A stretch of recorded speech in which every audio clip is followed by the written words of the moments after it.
নমস্কার বন্ধুরা, আশা করি আপনারা সবাই ভালো আছেন। মল্লিকার হেসেলে সবাইকে স্বাগত। আজকে আমি বানিয়ে নিচ্ছি বাড়িতেই দই বড়া। কিভাবে বাড়িতে বানিয়ে নিচ্ছি আপনারা প্রথম থেকে লাস্ট অবধি ভিডিওটা দেখবেন। এখানে নিয়ে নিয়েছি 200 গ্রাম বিউলির ডাল। এখানে 5-6 ঘন্টা বিউলির ডালটা ভিজিয়ে রাখতে হবে। ভালো করে ধুয়ে ডালটা ভিজিয়ে রেখেছিলাম, আবার ভালো করে ধুয়ে মেশিন জারে নিয়ে নিলাম। এখানে অল্প জল দিয়েছি, দিয়ে ভালো করে পেস্ট করে নিলাম। দেখতেই পাচ্ছেন আমার পেস্টটা কত সুন্দর হয়েছে। এইভাবে পেস্টটা করে নেবেন। এবারে একটি পাত্রে তুলে নিলাম। এবারে দিয়ে দিলাম হাফ চামচ লবণ, দিয়ে দিলাম হাফ চামচ গোটা জিরে, গোলমরিচের গুঁড়ো,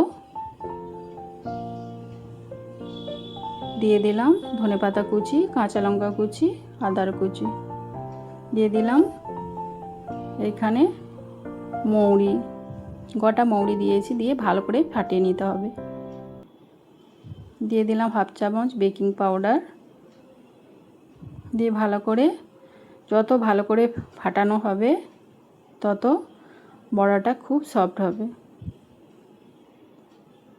দিয়ে 10 মিনিট রেস্টে রেখে দিলাম। এখানে কড়াই বসিয়ে দিলাম, কড়াইতে দিয়ে দিলাম 4টে শুকনো লঙ্কা, দিয়ে দিলাম 1 চামচ গোটা ধনে, 1 চামচ গোটা জিরে, দিয়ে দিলাম 1 চামচ গোটা মৌরি, দিয়ে ভালো করে ভেজে নিলাম। যখন সেন্ট উঠবে তখন নামিয়ে নিলাম। এখানে কড়াইতে দিয়ে দিলাম সাদা তেল। তেলটা আমার সেখানে গরম হচ্ছে। এখানে ডালটা 10 মিনিট পরে এসে ফাটিয়ে নিলাম। ভালো করে ফেটে নিতে হবে। দেখছেন কি সুন্দর ভেসে উঠেছে। এবারে কড়াইতে দিয়ে দিলাম। মিডিয়াম আছে ভালো করে ভেজে নিতে হবে, তাহলে বড়াটা ভালো ভাজা হবে।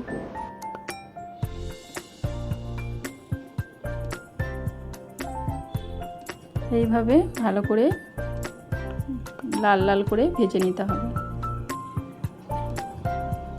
এখানে আমার সব বড়াগুলো ভাজা হয়ে গেছে, দেখতেই পাচ্ছেন। এখানে একটি পাত্রে নিয়ে নিয়েছি গরম জল, উষ্ণ গরম জল, দিয়ে দিলাম 1 চামচ চিনি, দিয়ে দিলাম হাফ চামচ লবণ, দিয়ে ভালো করে গুলিয়ে নিয়ে বড়াগুলো এর মধ্যে দিয়ে দিলাম।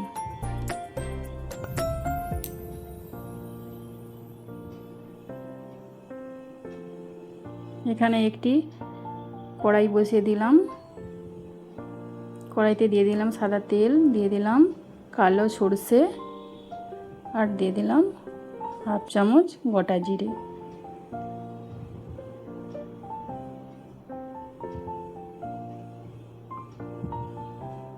দিয়ে এটাকে ভালো করে নেড়ে চেড়ে দিয়ে দিলাম কারি পাতা। কারি পাতাটা ভাজা হয়ে গেলে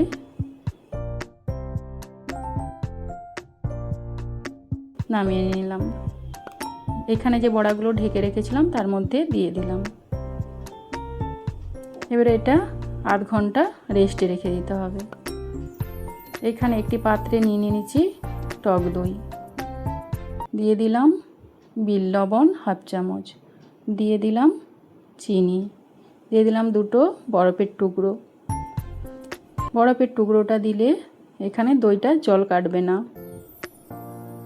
দিয়ে দিলাম চিনি।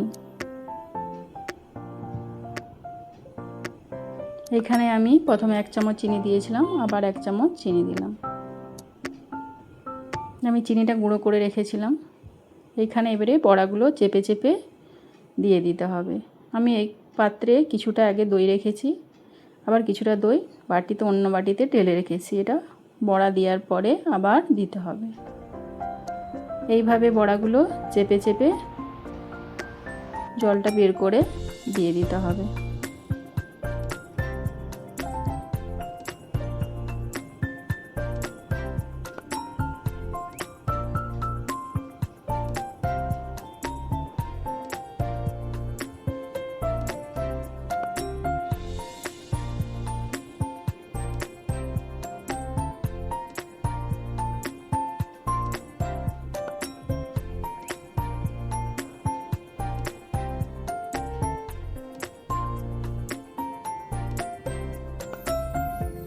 এইভাবে সব বড়াগুলো আমি দইয়ের মধ্যে দিয়ে দিলাম।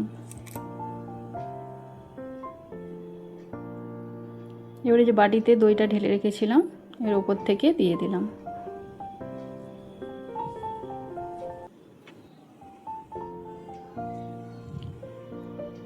এবারে এটাকে 1 ঘন্টা ঢাকা দিয়ে ফ্রিজের মধ্যে রেখে দিতে হবে ঠান্ডা করতে। এখানে একটি মেশিন জার নিয়ে নিয়েছি।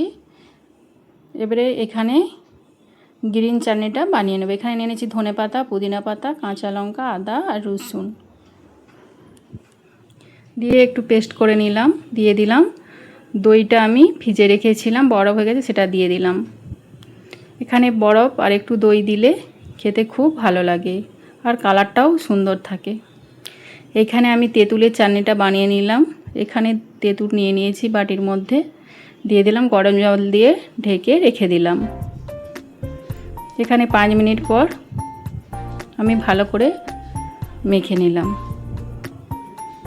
এখানে চটকে পাল্পটা বের করে নিলাম। এখানে একটি কড়াই বসিয়ে দিয়েছি, কড়াইয়ের মধ্যে পাল্পটা ছেঁকে নিলাম।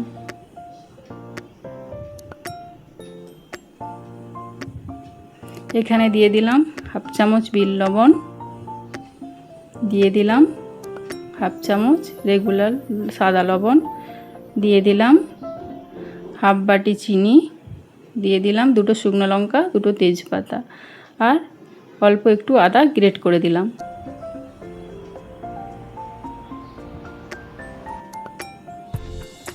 দিয়ে দিলাম কাশ্মীরি লঙ্কার গুঁড়ো,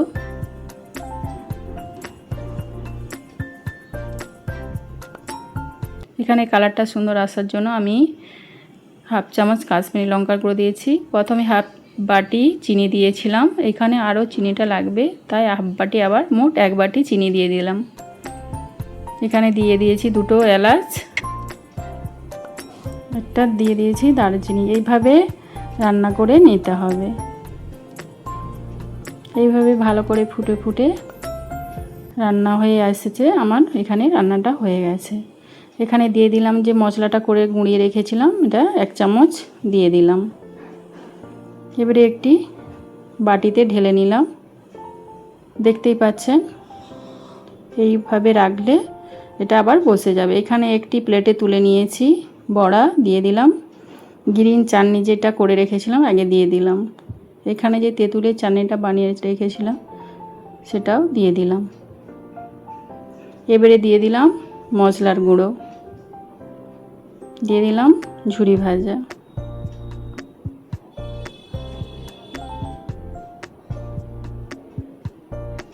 এইভাবে বাড়িতে একবার বানিয়ে খেয়ে দেখবেন, দোকানের থেকেও খুব ভালো লাগে খেতে।